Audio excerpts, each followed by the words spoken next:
Okay, so we need Yes. to say, We are ending executive session and moving back into public session with our one public member. Welcome back, Elizabeth Almer, Dr. Almer.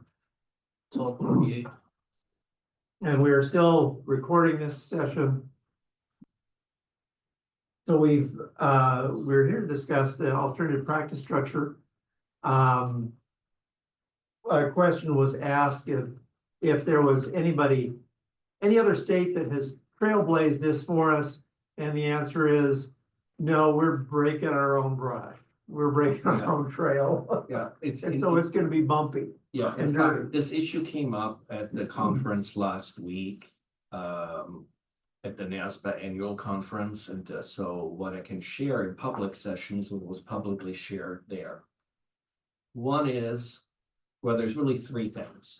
One is NASBA, I think, it has now started to respond to, I think, the overwhelming feedback that jurisdictions really would like to have a more national response to this whole private equity issue and how we should respond.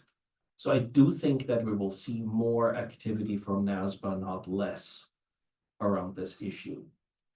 I picked up, and I feel comfortable saying in a public meeting, that I think there's also personal interest by the now no longer incoming, but by the now NASBA chair, Maria Caldwell from Deloitte.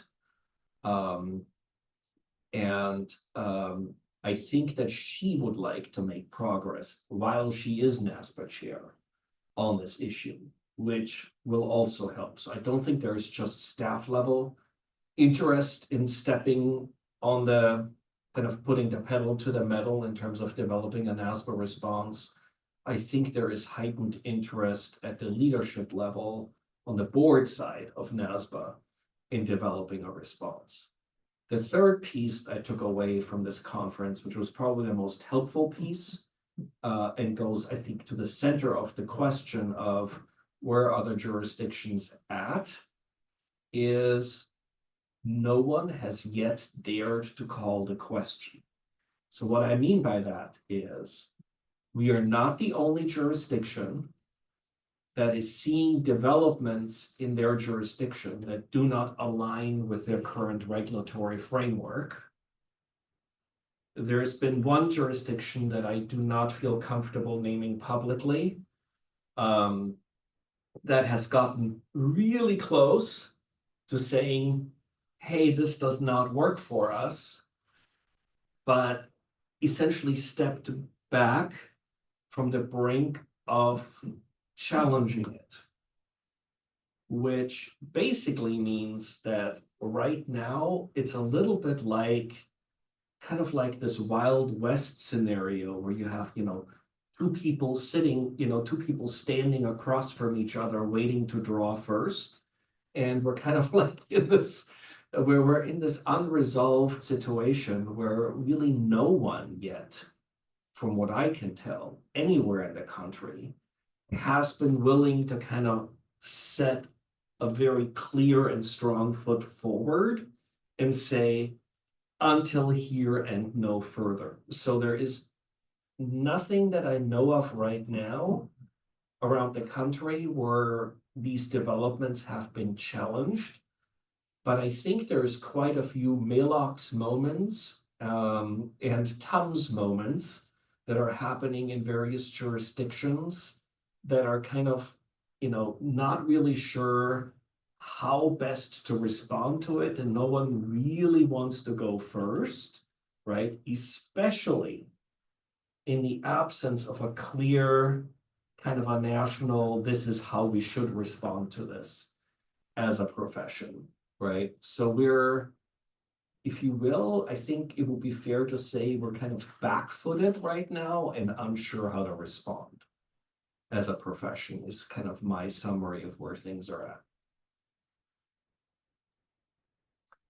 So as I've listened and as I sat in the board meeting in September and listened as, I can't remember who smiled down the way and said, oh, I think this is a perfect thing for the LRC to do. We've to me, the first, there's two big issues. One, what do we want from a public protection standpoint?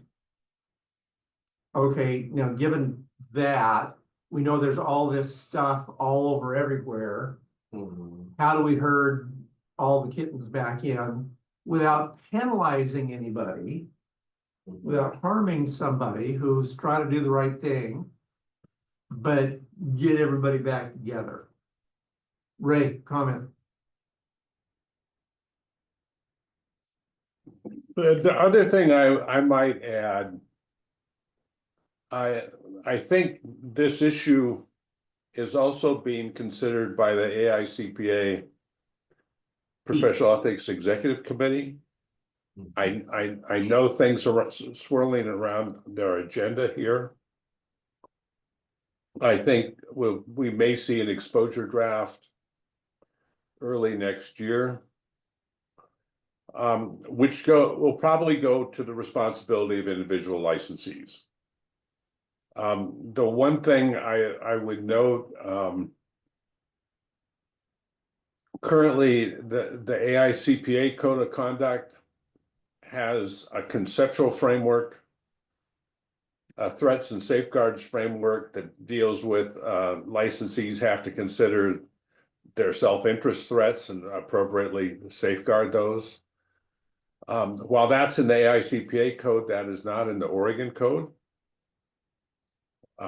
So as we look at this issue further, I think we should be thinking not just what are the rules about firm registration, but also how have we adequately covered the ethical responsibilities of licensed CPAs, because I think that's going to be an important part of what you're going to look at in terms of enforcement mechanisms if you have a bad actor in this space. Well, and Sorry. Sorry, go ahead, Sharon. Just thinking about PEAK, so Professional Ethics Enforcement Committee at AICPA. So thinking about that, AICPA, that threats and safeguards, all of those pieces, seems like some of that maybe would be very wise for rule. If not, I mean, I haven't read through the ethics piece for Oregon for a while, but and then that way we're not stuck in putting something in statute. But I just have a feeling that a lot of this is evolving, and I think it's going to go faster too. Some very small firms, around the country are being approached. This is not just a large firm issue. Yeah, and I think. Yeah. Sorry. I'm trying to remember, and Jason, I will, both Jasons actually, as well as Angie, I'm trying to go back to what was the board's ask, right? And I'm trying to remember what all happened at the board meeting. So I'm looking to both of the Jasons here and Angie for help with this. And I think that what I want to add from that perspective to the LRC's consideration is, I think one of the more fundamental asks from the board was not, I don't think the board was really asking, hey, LRC, solve this all for us where no one else has yet found a solution. I think it was a little bit more, in one sense, pulled back and saying, hey, we realize that no one has yet found a solution, but we need to figure out how to start that process. And one of the things that was probably, from my perspective, the most difficult ask from the board to the LRC was, can you at the LRC level figure out whether there is something that we absolutely have to pull out of statute or change in the statutory framework in order to preserve the ability of the Oregon jurisdiction to respond to this event, right? Which is a really difficult ask, because it doesn't just require us to kind of go through, hey, what's in that framework and what does it mean, both legally, as well as from a policy side, right? It also requires us to weigh some very difficult political questions around, hey, we're already walking into the 2025 session with an enormous amount of weighty proposals to edit the Public Accountancy Act, to work on accounting scholarships.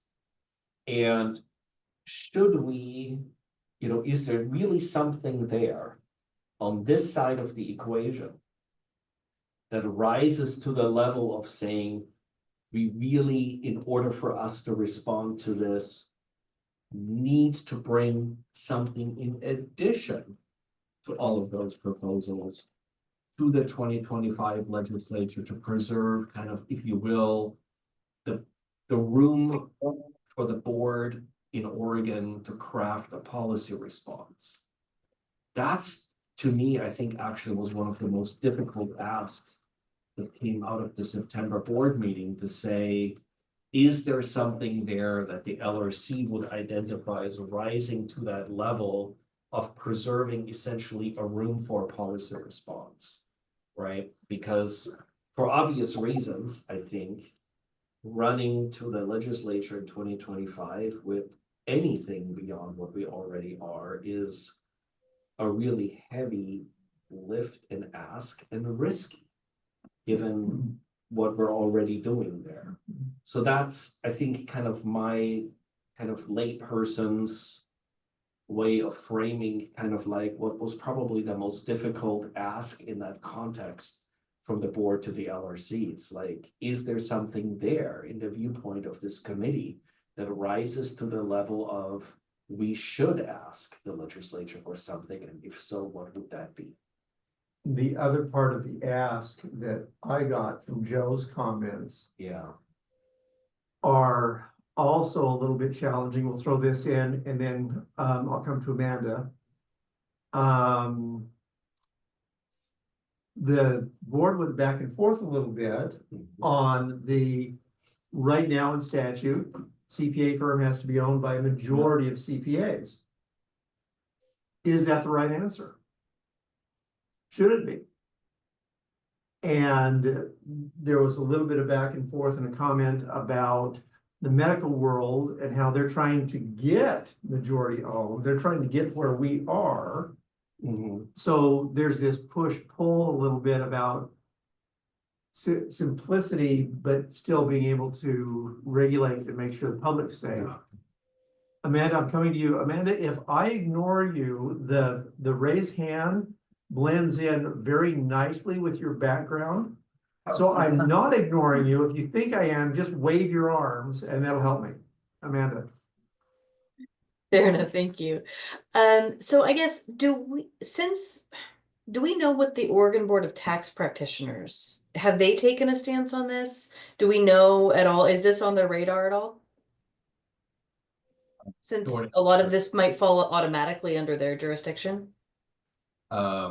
Short answer, no. I mean, I quite frankly think that this is just my personal opinion. And I'm not really allowed to speak for that board, but my impression is that they are so focused on their own proposals of essentially enhancing their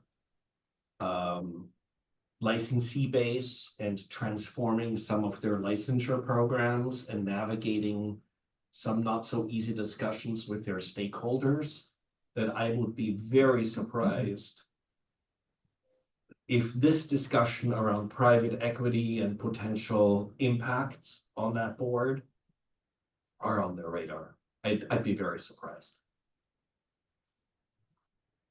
Jason Robinson.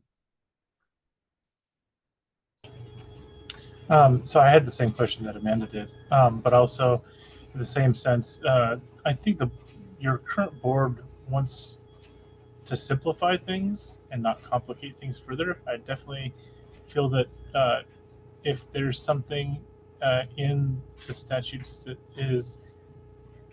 creates ambiguity on the registration process or the need to, I think the board would be for getting that done sooner than later.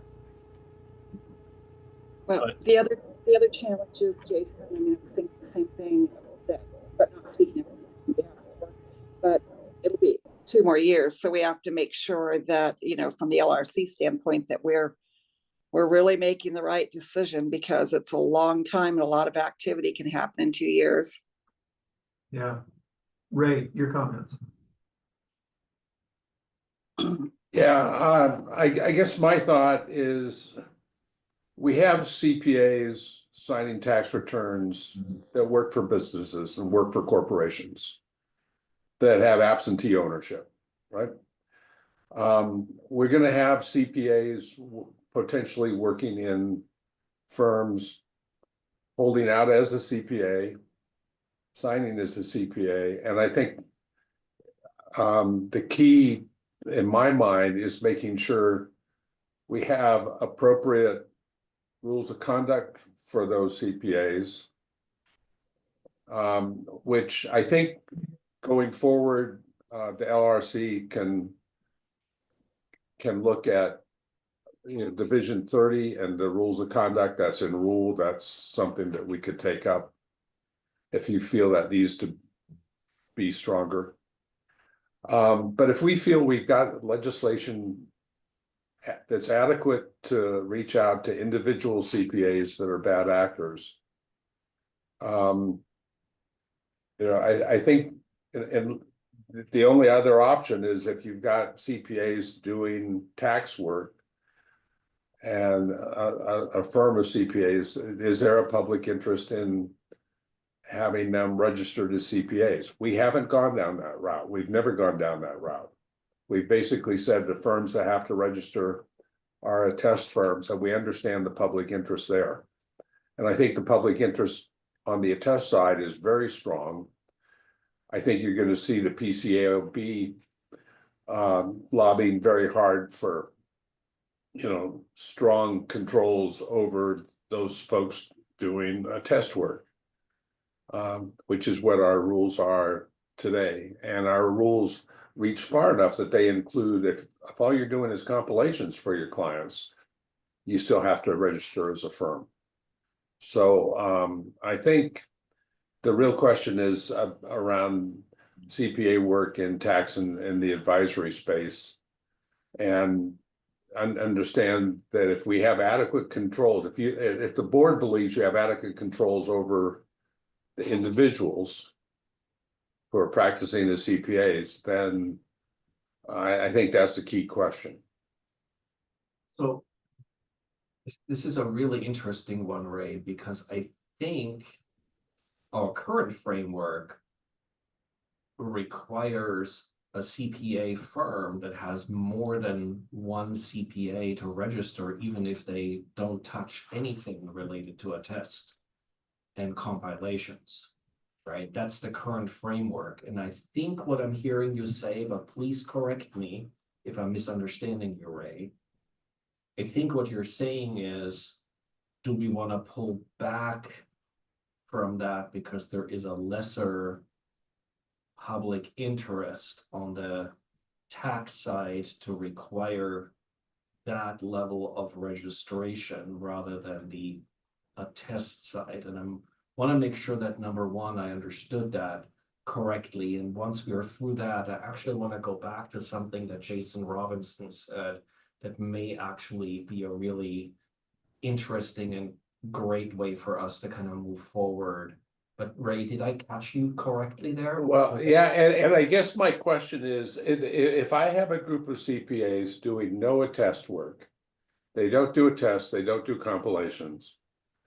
And as I read our rules, we're really asking people to register as firms when they're doing a test or compilation work.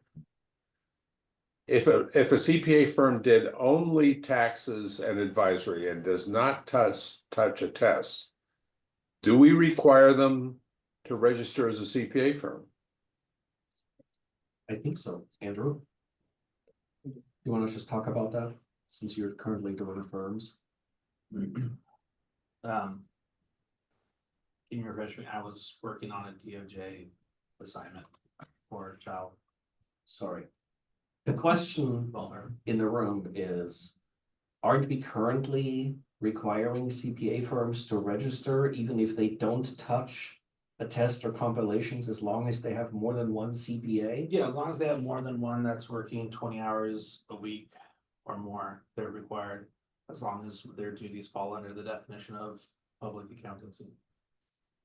Right, so we're currently going beyond significantly. What I think, Ray, you're describing, so I think part of the issue is for us, do we need to revisit that? But I think we can revisit that without changing statute.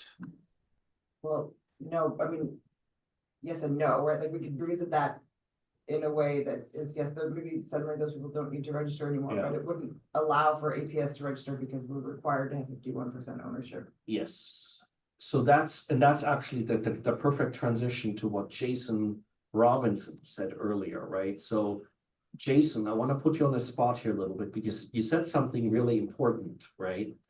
The way you phrased your comment a few minutes ago was where the board is at is there something we can clarify around the issue of whether you need to register or not, which to me is different than a board message of we want to move away from the 51% ownership requirement.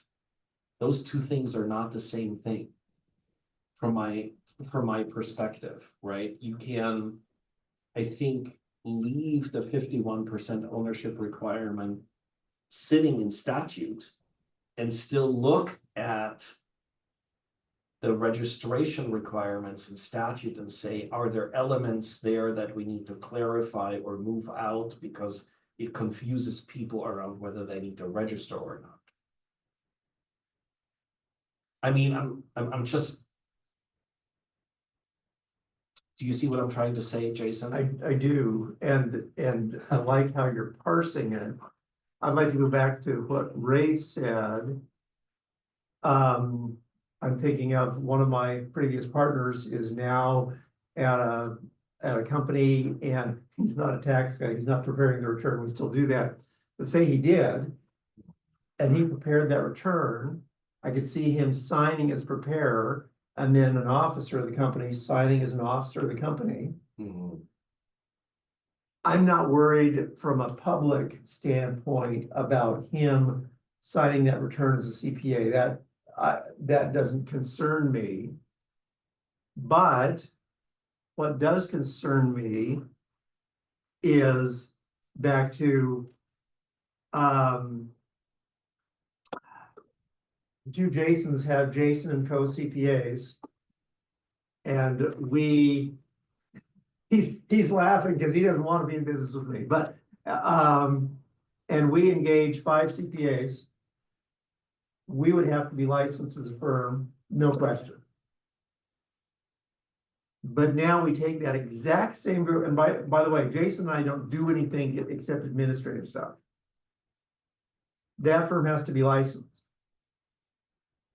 Now we take that exact same group of people and we bring in Angie and Martin, and they're the owners. And we're saying that firm need not be licensed. And what they're doing is they're providing tax preparation and consulting services to the public. That seems odd to me. Agreed.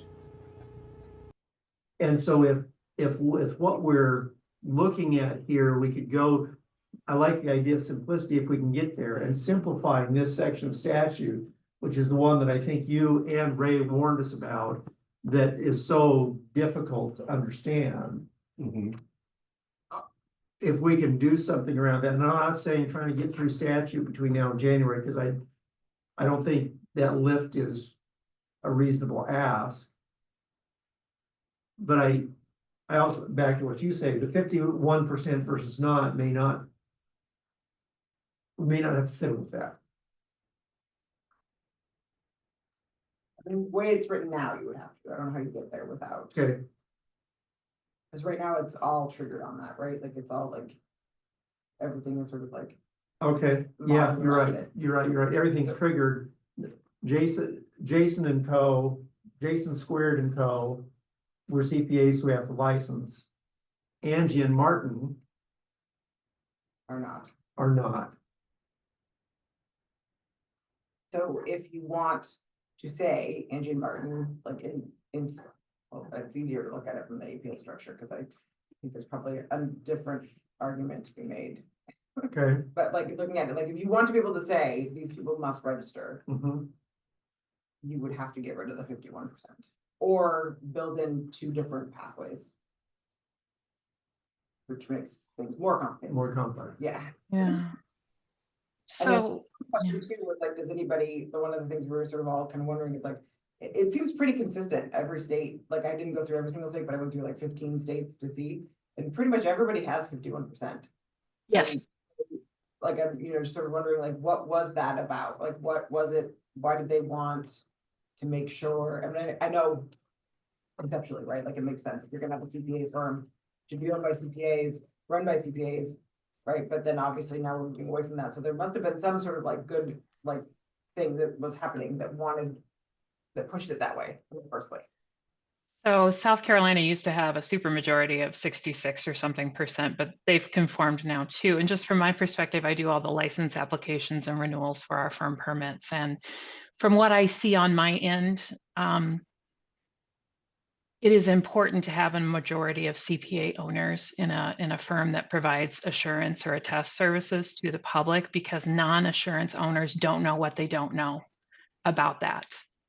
And I believe that to protect the public, you do need to ensure that a majority of CPAs are involved in the ownership of a CPA firm.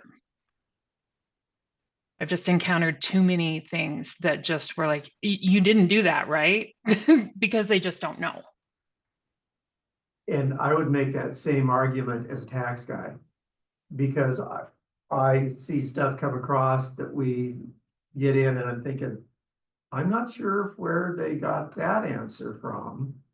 And from a public protection standpoint, I have the same concerns you do, Beth, but also from the tax standpoint. Amanda, see, now she's raising her hand because I told her it blends in otherwise. Yes, ma'am. So if there's a firm that is licensed by the Board of Tax Practitioners, and that firm employs CPAs, can those CPAs potentially be sanctioned by both boards? Yes. Okay. So even if a firm has to be registered under the Board of Tax Practitioners, because they're a licensee, they're still under the full responsibility to the Board of Accountancy. And then potentially also because they're working for a Board of Tax Practitioners firm under their jurisdiction as well. So I'm gonna say this very carefully because I'm not legal counsel.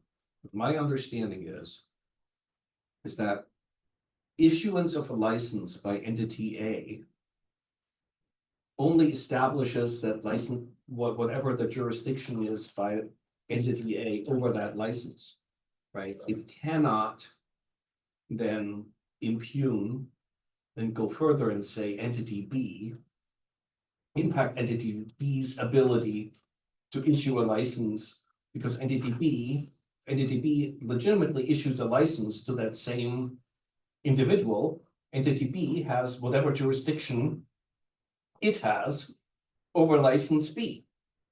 And so you're dealing with 2 separate entities that have 2 separate licenses with separate rules and jurisdictions over that license, right? Because as a regulator, you only have jurisdiction over the license.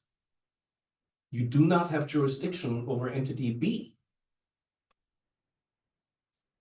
But they both are independent of each other, and then it's essentially up to the licensee to navigate what it means if they're dually licensed. Now, I'm not necessarily asking about a dually licensed, as somebody who holds a CPA license and somebody who holds an LTC or an LTP license. But if you have a CPA who only holds a CPA license and is working for a firm that is an LTC firm, right? Or we're registered as under the Board of Tax Practitioners. Does that licensee still fall under both jurisdictions? I would not think that. I think it would just fall under. Because if they're not an owner of the LTC firm, right, there's that. So if they're just holding our license as an individual, then they're only subject to our jurisdiction as an individual. Right? The only way that I think that the tax board would come in is if somehow their individual conduct in some way would violate the obligation of the firm under the firm license that issued by the The firm by could the Board still, of Tax Practitioners. the firm could still get in trouble for what that CPA did, right? But it wouldn't necessarily, the tax practitioner wouldn't necessarily discipline them. That would probably be us that would discipline the CPA, and the tax board would just discipline the tax Okay. firm. Yeah. Sorry. I'm a little concerned about going too far down this road with the tax board because first of all, they're only over personal tax returns. So it's not going to solve any of our issues because there are tons of business returns and we can't know. And when people have CPAs, they're just exempted from getting that tax license. They're probably still under that board's jurisdiction, possibly. They're Right. just, so I'm not sure where we're going to get with that. Okay. Well, I was just, the point of my question was mostly to say, if, assuming that these firms are also offering services to individuals, right? If these firms automatically fall under, or like, are we really truly dealing with firms that are potentially unlicensed entirely and falling into a carve out that is completely unlicensed? Or if they are falling under, at least maybe not our board's jurisdiction, but another board's jurisdiction, at least they're covered by somebody. That's kind of what I was just trying to parse out. Only the personal tax, it sounds like to me. We talked about that briefly in a prior meeting because I remember Martin making the comment that, okay, so they're not subject to us, they're not subject to Oregon Board of Accountancy. Are they now subject to the Oregon Board of Tax Preparation? So we have the VT entity, not subject to Board of Accountancy, but subject to a different board. If they were minority owner in that firm, that non-CPA firm, they might be, which kind of could look a lot like what this, well, yeah, what this, well, no, it wouldn't be venture capital because that's 51%, not 49. They might fall under it, but I'm not sure it's relevant. Right, so this is hard because there's so many ideas and so much that we're trying to do. Let me see if I can wrap us back together a little bit. Jason Robinson, I saw the hand up and now down. If you still have some comments, pop the hand back up. Nope, you're good to go for the moment. Okay, so let me see if I can summarize.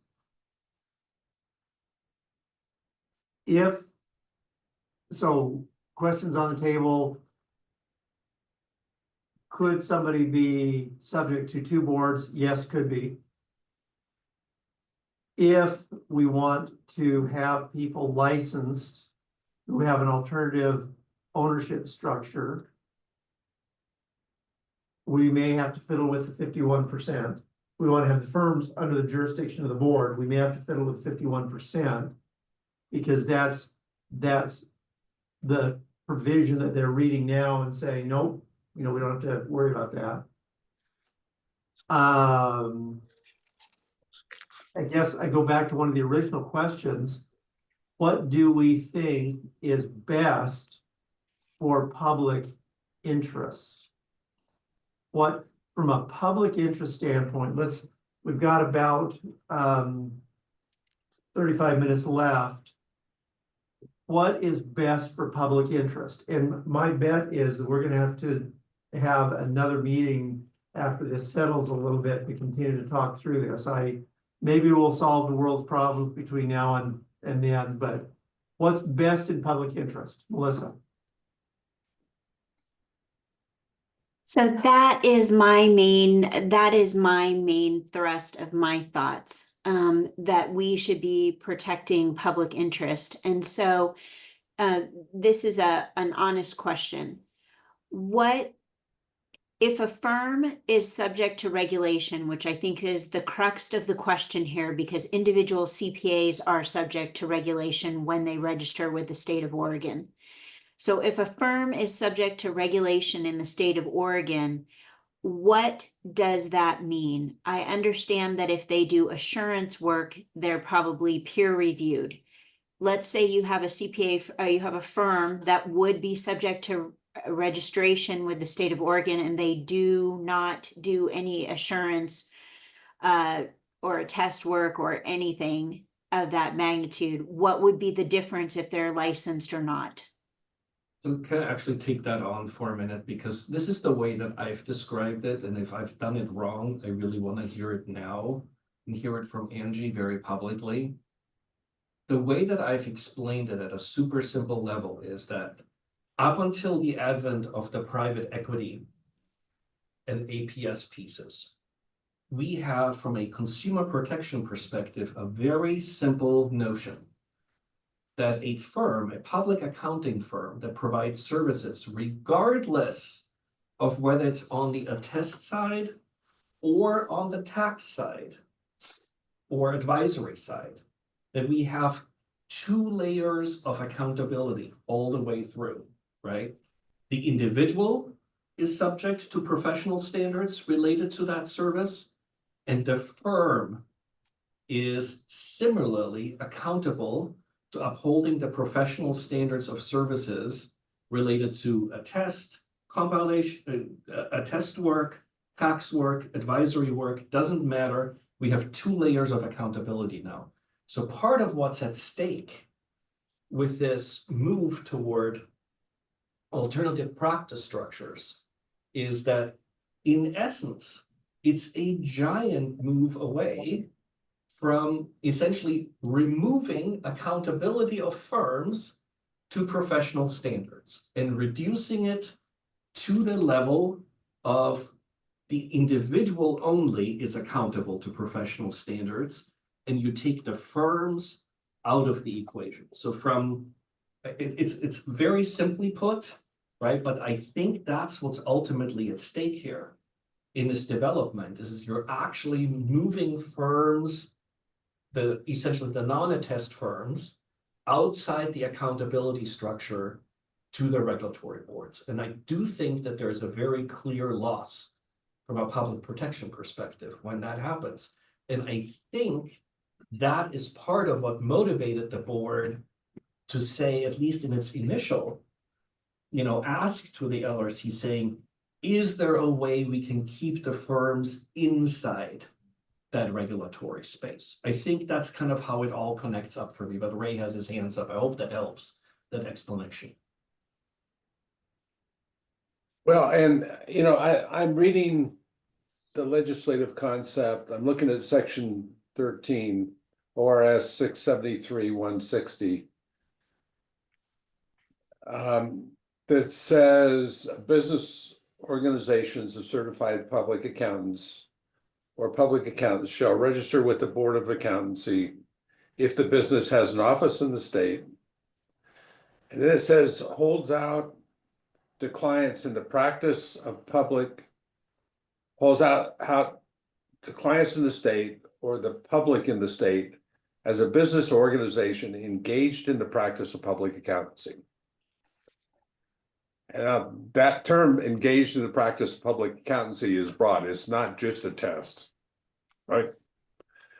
And as I read what we have here, then that eventually subjects somebody to majority ownership of CPAs and active involvement of non-CPA participants in the organization.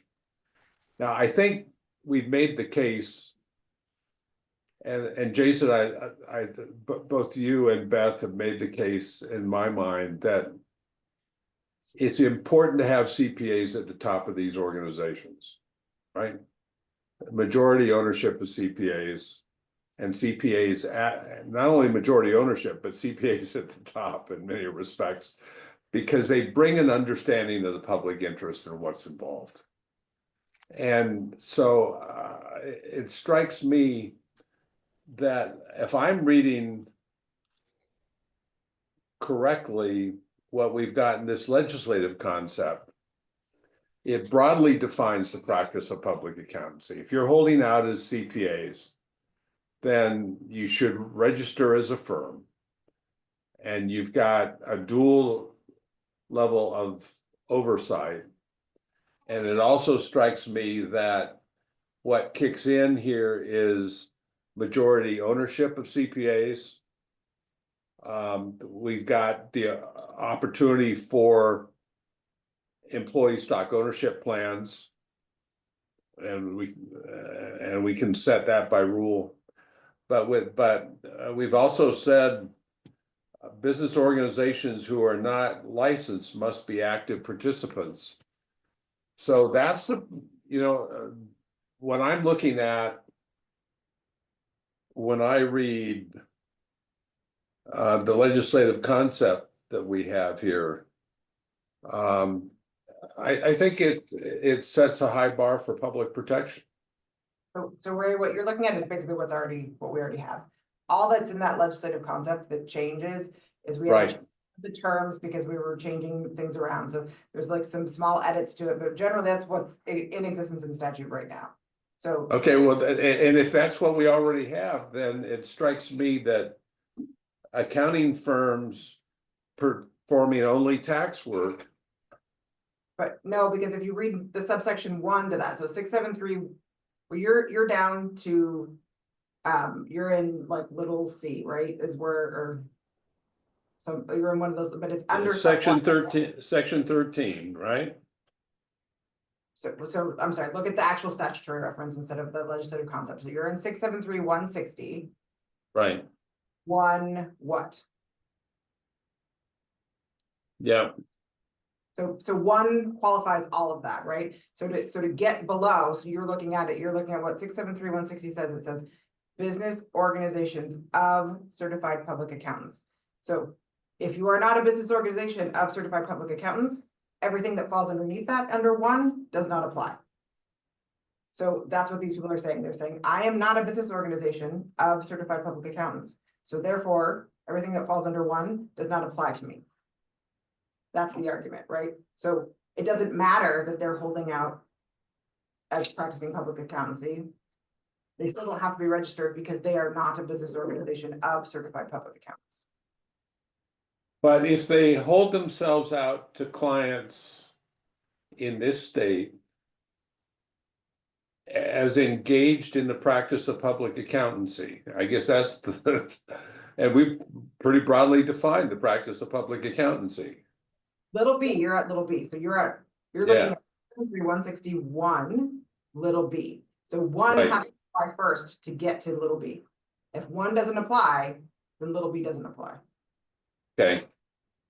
So what's the definition of business organizations of certified public accountants? Is that defined or is it? Define business organizations, but that's just a very generic. Here it's in. Tell you what it says. Yeah, I see that. Organized by law. And so is the mere fact that that business organization organized by law that contains some owners who might be CPAs, would that make it subject to little b? So. I guess the hard part right then is then you have to interlay the whole 51% requirement, right? Right. I mean, I think you could probably argue it either way, right? But you can't get there. You can't get a license, right? You can't get the. Right. Yeah, no, I understand that part. We Yeah. definitely have an issue there, but Yeah. I'm just Okay, trying to understand. Yeah. Yeah, but I think you're right. I think you could make that argument, right? Like if you had 2 owners, right? If say there's 5, like whatever, let's make it easier. You want to say, well, you gotta have 3. So you have 2 owners that are not CPAs and 1 that is a CPA. You could potentially argue that that forces them down this path, right? Like you could, based on that, like you have. Yeah. This is of 1 certified, but it says accountants, it actually is plural, that term is plural. So it kind of implies there needs to be more than one. But like I said, I still don't necessarily know what the intent of all of this was from when it was done back in the day. Yeah. Okay, so we've got Melissa. Yeah. And Elizabeth had her hand up, and maybe we've answered all her questions. If not, Elizabeth, happy to give some public time to you. She's shaking her head, no. And then Sharon. So up to Melissa. So my question, I appreciate your answer, Martin, about the 2 levels of accountability. I think that that's a great idea. The crux of my question is, what is the accountability for a firm that registers? They fill out some paperwork, they pay a fee, but unless there's a complaint about them, is there any requirement for that firm besides that? I mean, there's lots of, so like, they have to report, like any sort of stuff that they have with their states, they have to report any sort of lawsuits. They have other like sort of stuff, but the idea, right, is that like, if something big happens there, that like the firm is disciplined along with the people doing the stuff. So there is some stick. It's not just paperwork and fee. We could take it away, right? We could take away their license as a firm. Okay, you catch me on public meeting. May we go to Elizabeth? for comment? Yeah. Okay, I'm still learning, Elizabeth, so be patient with me, as you always are patient with me. Thank you very much. I appreciate this opportunity. I just saw the topic on the agenda, and it's one that we have a lot of discussion about in academic circles. And there's a great deal of concern, much of which Ray has voiced. And I think the only other thing I would add is what Sherry said, echoing, this is coming all the way down to quite small firms. And it is concerning because of the potential for a lack of understanding about the need for public trust. And we've seen that before, back with Anderson Consulting, and I'd hate to have this occur again, but this does seem like a train that's already left the station some time ago. So like I said, I just want to echo what Ray was saying. This is an area that is very big, very concerning, and I do not have any specific details on this, but just observing it and sharing that this is something that has hit the radar of academics quite loudly. Thanks for that. Thank you, Elizabeth. And I'll add to that, I had a client in my office who's very, very well connected with the private equity circles to sign his returns in October, and he specifically mentioned private equity going around and purchasing sole practitioners and just buying them up and rolling them up.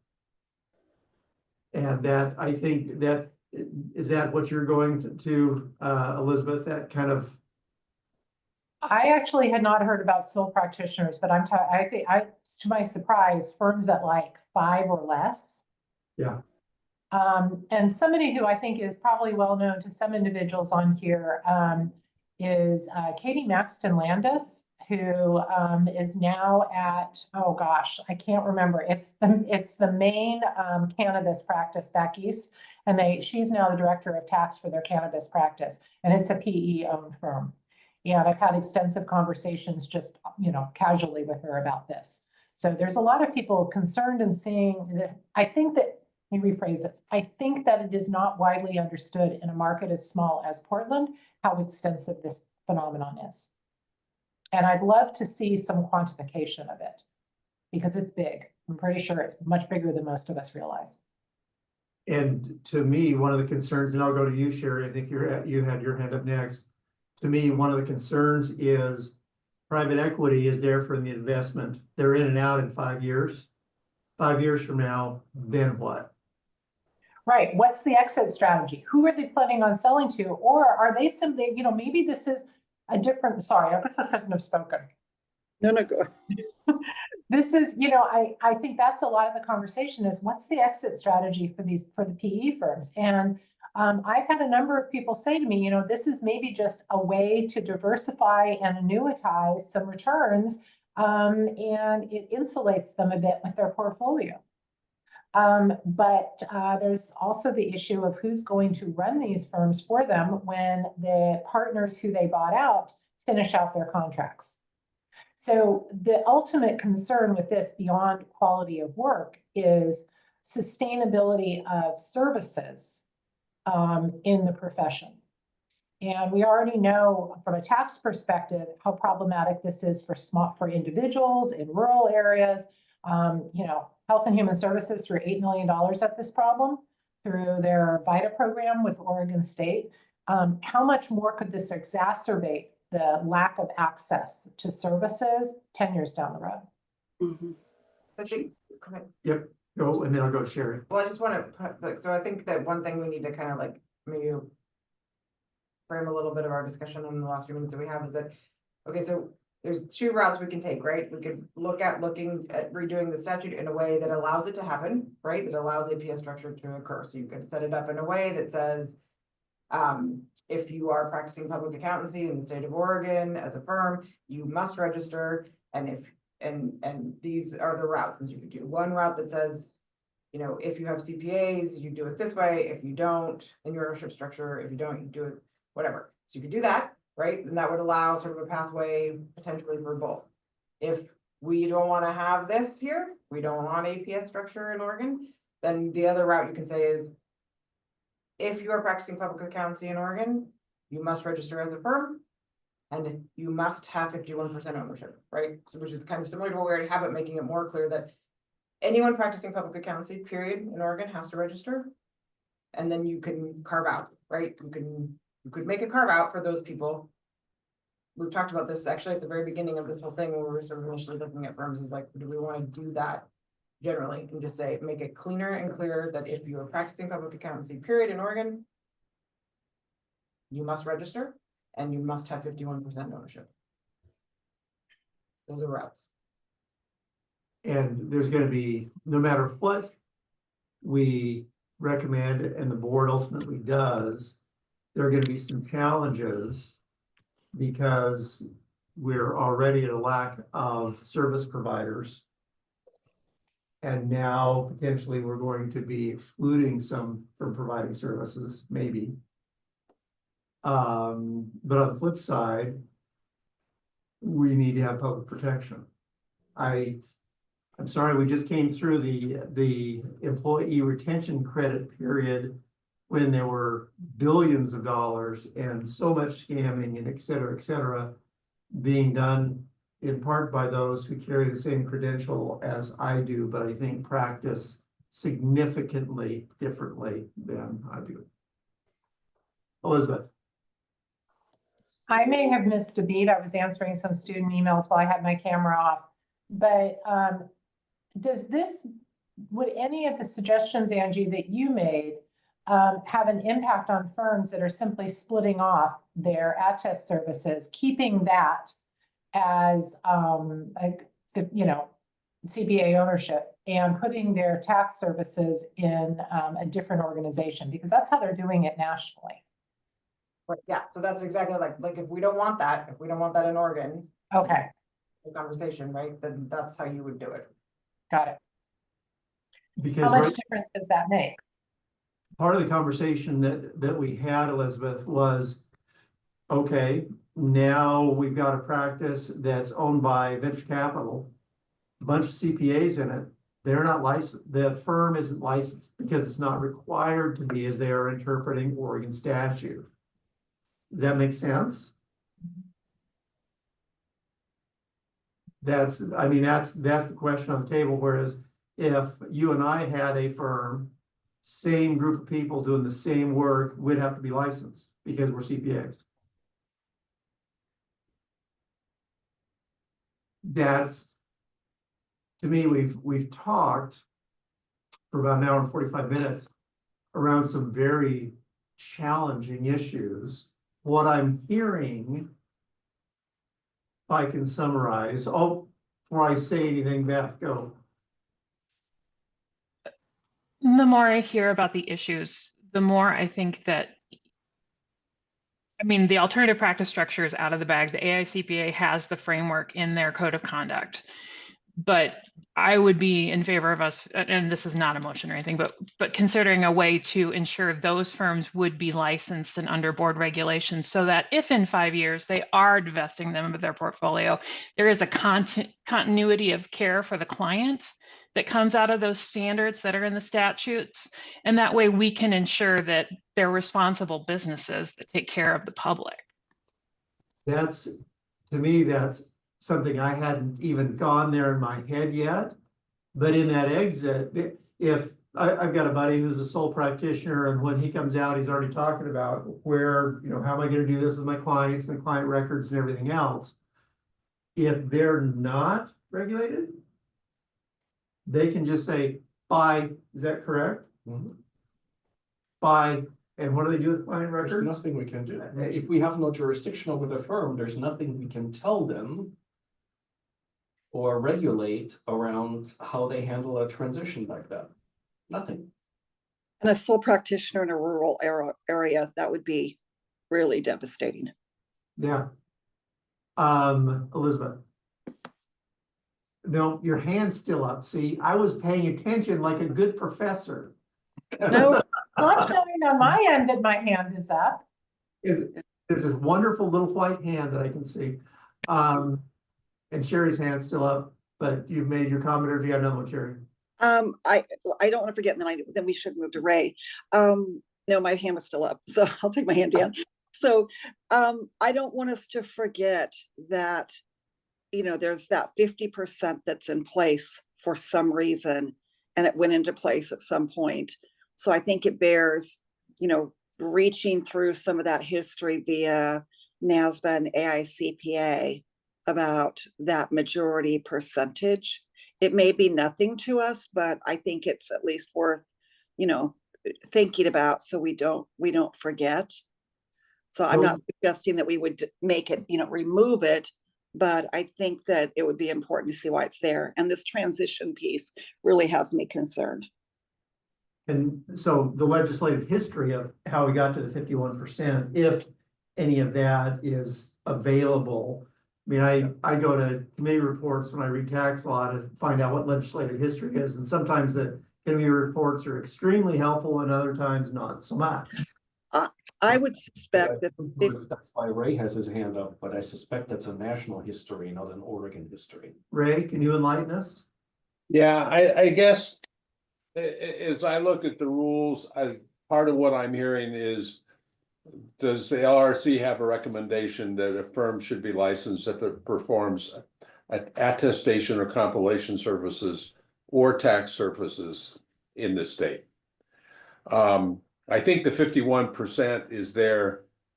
I can't speak fully from this, but I think it comes from the public protection idea that, you know, if you have a majority of CPAs, you have a majority of people who understand attest, understand tax, understand the public interest.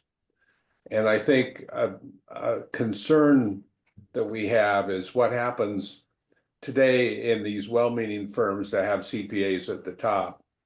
When you get down the road 4 or 5 years and you have a non-CPA at the top that doesn't understand the public protection issues, how are the wheels going to come off? And I think that's our concern. But the debate, it strikes me, should be, should a firm register if it performs A, attest services, B, compilation services, and should we be adding tax services to that? To be very clear about when a firm should register. Well, I think that's the question. Well, I think the more that it's more of saying like, I'm not even looking at like, so I think what the way you would do it is you would say, anyone practicing any sort of public accountancy in Oregon has to register. If you are practicing public accountancy and only doing a test, so you would sort of be like a two-pronged thing, like everyone has to register, period. Then you have, if you're doing a test work or whatever, you have to have 51% ownership. If you're doing other types of public accountancy, I think we would wanna leave it kind of broad, but saying like whatever else we consider, then you don't have to have 51% ownership. So leave the 51 at a test, but not tax services. Right. That's the only option if we want to accommodate the APSs. Yeah, is right. Basically. Right. Yeah. What I'm hearing is I don't know that if I'm the not so only sure option, that it's just folks the are one I've come excited up with. about that approach. Yeah, right. It's not Right. the only one necessarily, but it's the one I've come up with. If 51%. Mhm. So I'm not an insurance person. I am not. In so many ways, I'm not, and I knew that in college. So take a giant bag of rock salt into what I'm about to say here. So my firm, I have amazing insurance partners, truly amazing insurance partners who know their stuff. Ignore our public entity practice for just a minute and focus on the individual practices. Those financial statements are going to owners in a bank. They're not publicly traded entities. Important stakeholders, certainly. But they're producing, I don't know, 40, 50 financial statements a year. Our firm produces 1,200 individual income tax returns, or not individual, 1,200 tax returns a year that are filed. I don't know how many total returns we do. I mean, it's gotta be 3, 4, 5,000 with all of the jurisdictions. Why is it important to have 51% of the firm ownership be CPAs for our assurance practice? But it's not important for a tax practice like ours. I think That's the fact is that CPAs are the only ones who can do attest work, whereas tax can be done by other professionals, including attorneys. Don't disagree with that. But the same thing. If the board's not gonna regulate us because we get, I sell my interest and I become a employee of Angie and Martin, both who don't want me as employee. Firm's not regulated. I itch at that. I don't, from a public protection standpoint. But that's where we are, and no matter what we do, we're gonna upset somebody or have to massage this some way, because as a number of people have said, this horse is out of the barn and it's crossed the fence and in the next field, if not county. And it is what it is. I thought it was a cow out of the barn, but okay. Maybe the In cow. the United is States, evolved. it's Maybe the cow is horses. majority owned by a horse. Scotland, it's a coup, it's out of the barn. So on that note, let's talk about. Jason, I think what we have for the board right now is we had some awesome discussion. And we need to have some more. That's how I feel. How does everybody else feel? I would agree. I don't know. I don't know what I'd tell the board as far as a recommendation from this group yet, because I think we've spent some great time just laying all the issues on the table. Now they're there. We're still gonna find some more. But now let's let it ferment like a good wine, for Martin's standpoint. I'm not a wine guy. And then come back and say, okay, now what? How do we feel after this is And then rested? Sherry, can you check on your calendar? Isn't the peak meeting, I think, like next week already, like the 12th or the 13th? I don't have peak on mine, but I know it's coming up because it was mentioned, and I think Ray mentioned it as well. Yeah, the exposure draft may not be out, but an actual peak meeting on the AIA side, I think it's next. Let me look, let me Google real quick. I know I heard it was coming up here, like I thought it was next week. So if we're gonna get this group back together, Do you want, we're headed full bore into the holidays. Do you want it to be before or after? So the week before the Thanksgiving week or the week after Thanksgiving week? I throw out as a question. All of you can, tell me I'm nuts. And I'm good with that. I've heard it before. The week before, I know that I have a board meeting on Tuesday and Thursday, but can probably work other things around. Wednesday, the 20th? Okay, let me look. I was looking at peak, sorry.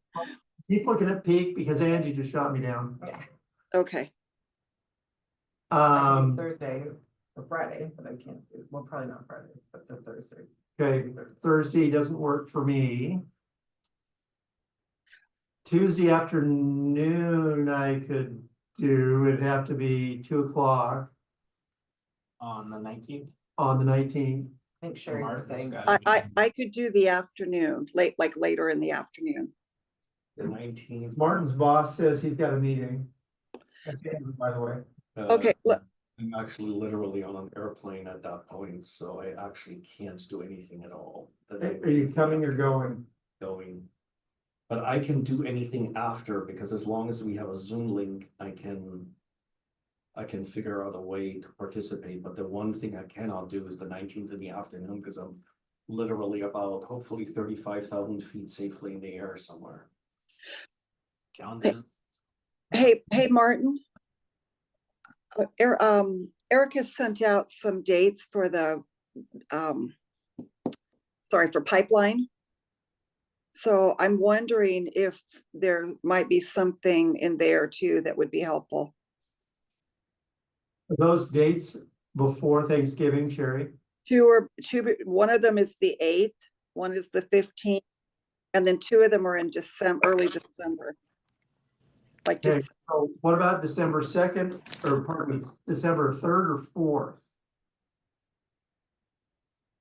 4th? okay, sorry, I'm paying attention to my calendar when I'm reading at East Coast time when I'm on, actually, that Oh, we, yeah, that's always fun. What did I say? think I'm open on the 3rd, except 10 to 1 Okay, Pacific. afternoon of the 3rd.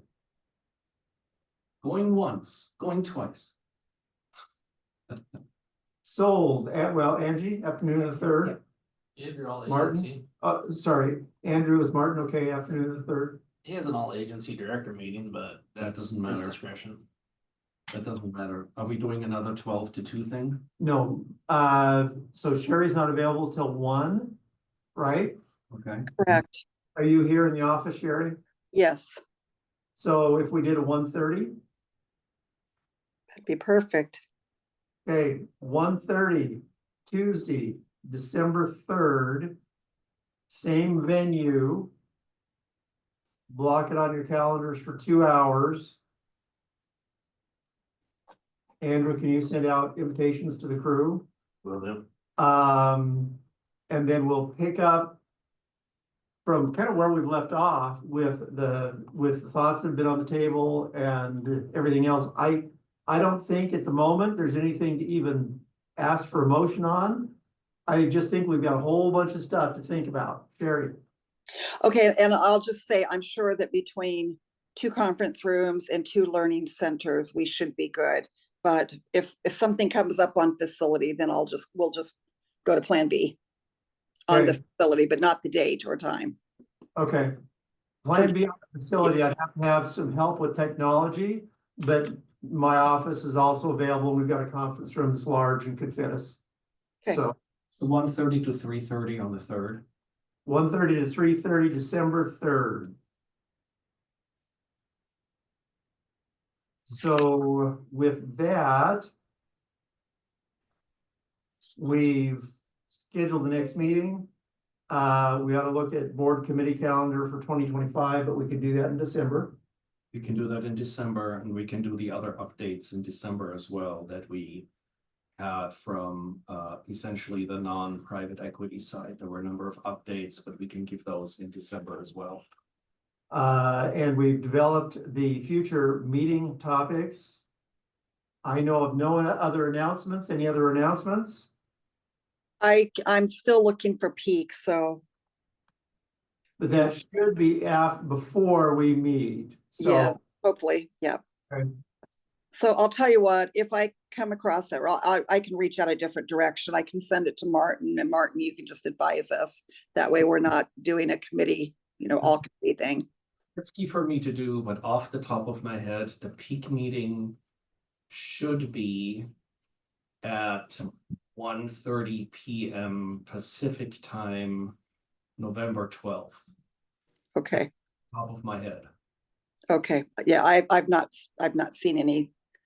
I don't set through the peak, so I haven't set through, I don't see it. okay. With that, if there are no more comments, I am adjourning this meeting at one of the Laws and Rules Committee of the Board of Accountancy at 1:58 p.m. Thank you, everyone, for your comments and thoughts. Lots to think about. Meeting is adjourned. Please stop the recording.